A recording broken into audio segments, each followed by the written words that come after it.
What's the craziest fan theory you've heard before? Don't care. Put an obliviate spell on that, cause this list is gonna make you forget them all. It's downright controversial. Maybe you'll like these theories, maybe you won't. Honestly, it's like eating Birdie Bot's every flavored beans. You just won't know what reaction's gonna hit you. It's up to you to decide, so let's put on our wizard hats and get started. Also, if you think we worked some good magic into this video, why not hit that subscribe button?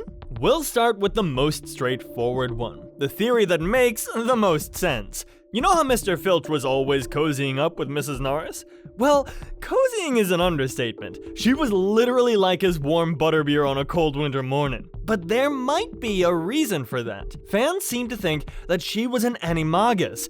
Her family disapproved of the love she had for Argus, a famous squib, and they threatened to take her life if she went against their wishes. So Dumbledore, being everyone's savior, rose to the situation and gave them asylum in Hogwarts. But every little rescue mission from the headmaster comes with a secret, doesn't it? In this case, it was the alleged fact that Mrs. Norris never leaves the room without turning into a cat. Seems pretty convincing to me, unlike the next one. Okay, this one's a little bit far-fetched, but anything to amp up our delusions, right? Apparently, J.K. Rowling was Reader Skeeter in reality. Instead of keeping the magic in the wizarding world, she wrote the Harry Potter books and shared it with the Muggles, pretending that it all came out of her imagination. We were all aware of that theory, right? How she split her soul into 7 Harry Potter books, turning them into Horcruxes? This headcanon aligns with the Reader Skeeter fan theory. Well, this might be a little bit out of the blue, but the next one is mind-blowing. We've all hated the Dursleys,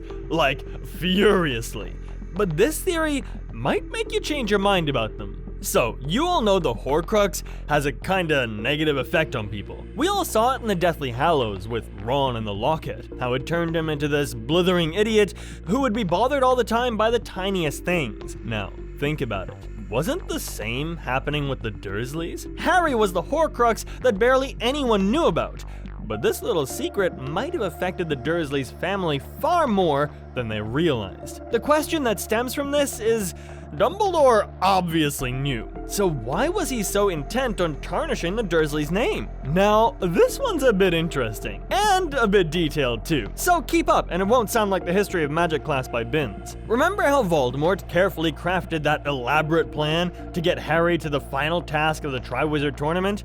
He didn't go through all that effort just to make a rookie mistake. The portkey was supposed to bring someone back to Hogwarts, and Voldemort was fully aware of it. But his intentions went beyond just killing Harry. He wanted to take control of the wizarding world, as we saw in the Deathly Hallows. His plan fell apart when Harry fought him off, taking Cedric's body back to Hogwarts with the portkey. If things had gone according to Voldemort's plan, he would have returned to Hogwarts after killing Harry, assumed control, and terrorized the wizarding world. But here's a more convincing theory. Voldemort wasn't the type to flaunt his power, not until he was ready. He preferred lurking in the shadows, waiting for the perfect moment to strike. With the portkey, Voldemort potentially planned to send a Death Eater back to Hogwarts disguised as Harry. They already had the Polyjuice Potion ready, allowing them to get close to Ron and Hermione. Meanwhile, Voldemort would quietly build his army, waiting until it was powerful enough to seize control of Hogwarts. Anyone would have jumped at the chance to impersonate Harry, especially if Voldemort ordered it. But who better to do the job than Peter Pettigrew, the man who had spent an entire year close to Harry? This also sheds light on why Voldemort kept Peter Pettigrew in his ranks. Well, if this one startled you, the next one isn't gonna be very pretty either. But before we go on, please subscribe to the channel. We all have a big heart for Neville. His clumsiness and botched spells make us all laugh. But doesn't it seem a bit weird that the son of 2 great Aurors, the power couple, and esteemed wizards, turns out to have such inadequate skills? It's not like he wasn't a good student. He fought with Death Eaters and even aced a few subjects in Hogwarts. One fan theory suggests that he had the wrong wand. The wand chooses the wizard, Mr. Potter. Except that Neville didn't choose his wand. He decided to stick with his father's wand, and, well, you saw what happened. There are a few loopholes with this story, but it still seems like it's the best headcanon surrounding Neville. Okay, now this might have just randomly come up and shattered your heart, but wait, you need to hear this one. It is believed that Harry made up Hogwarts in his mind to escape all the drama going on in his real life. Vernon and Petunia were actually his parents, but they favored Dudley over him because of all the emotional abuse and trauma that followed for 11 long years. Harry decided to come up with a story that would keep him sane. So he invented his own parents who died to protect him, a couple of best friends who would do literally anything for him, and a world that revolved entirely around him. Sounds like a person who's devoid of love, doesn't it? According to the fan theory, the trauma took a massive toll on Harry. This is why he was admitted to St. Mungo's Hospital for magical maladies on account of insanity. Told you this one's a bit unreal, but oddly convincing, pretty much like the next one on the list. The Sorting Hat is seen as a magical item that can see what personality traits a wizard has at the age of 11. But according to fan theories, it's all a big scam, and the Sorting Hat can merely see into the future. Got you thinking, didn't we? The Sorting Hat has always been kept as this sacred thing in Hogwarts, a secret that nobody can unravel. But there's a reason for it, and a good one. The idea is that the hat sees the future of the wizards and then places them in either of the 4 houses at Hogwarts. No, think about it.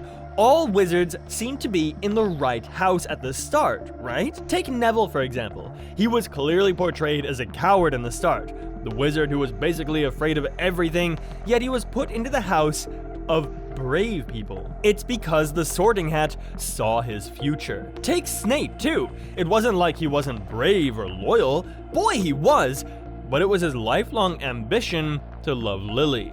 A Slytherin trait through and through. While you ponder on that, the next theory is just as puzzling, and it's gonna rattle your brain too. Arthur Weasley was an accomplished wizard, and he seemed like quite the competent man. He was in the Ministry of Magic for decades. That doesn't sound like the kind of person who would have such a setback in his career, right? A lot of people think that it was because the big man was under the unforgivable curse, the Imperius spell, the one that can force a person to bend to a wizard's will. It obviously wasn't as scary, but it was enough to keep Arthur in his rusty job for years long gone. It also explains why Arthur didn't care about rising into the ranks and actually becoming a policymaker for a change. You might think it's a bit far-fetched, but here's why it has everyone convinced. Back in the 4th part of the Harry Potter series, The Goblet of Fire, Moody was the one assigned to teach the Defense Against the Dark Arts class. During his introductory class, he was talking about unforgivable curses, and Ron pitched in to tell all about the Imperius curse. He claimed that his father told him, and what did Moody reply in return? "Your father would know all about that." Mind-blowing or what? Just like the next one on the list. Believe it or not, Trelawney wasn't just a delusional psychic, but was actually the real deal, and this fan theory proves it. In The Prisoner of Azkaban, the divination teacher was reluctant to sit at the table for Christmas dinner. It was because 12 people were already sitting there, and her addition would sum up the count to 13. According to her, the first to rise in a table of 13 would be the first to die.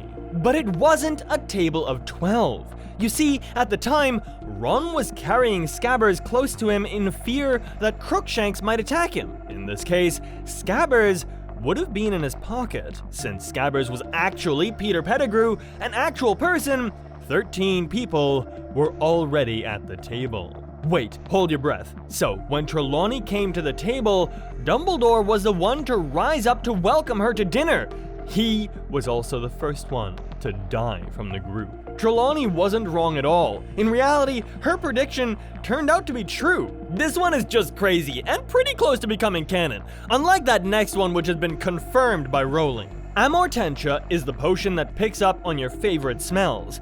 When Slughorn became the potions master, he made sure to bring this potion to class. When Hermione tested it out, she mentioned catching scents of new parchment and freshly mown grass. However, she stopped short of revealing the final aroma she picked up from the potion. It was because of Ron's hair. She was too shy to admit it, Rowling later confirmed this theory, crushing the hearts of millions of Hermione fans. You might not be sold on this theory about Ron, but trust me, the next one is gonna have you hooked. Some believe that Ron Weasley might have been a seer, a person with the ability to glimpse the future. Ron was always coming up with wild jokes about some of his funny tidbits ending up becoming true, without him knowing. In The Prisoner of Azkaban, Ron and Harry were too exhausted with the divination class. Yet, when Ron saw the tea leaves in Harry's cup, he immediately said, "Maybe you'll work for the Ministry." And guess what? Harry did end up becoming the head of the Auror department later on. In the Sorcerer's Stone, he warned Harry of getting too close to the Mirror of Erised,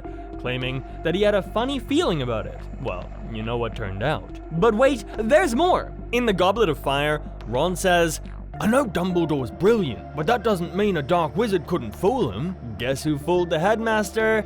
Barty Crouch Jr. And there's more from where that's coming, but you get the gist. So that's all the fan theories for today. We're gonna leave the comment section open for you to pitch in your theories and talk about these ones. We're all up for criticism, unlike Umbridge. While you're at it, please subscribe to the channel and smash that like button. We're gonna know that you like this list too. Okay, Evanesco.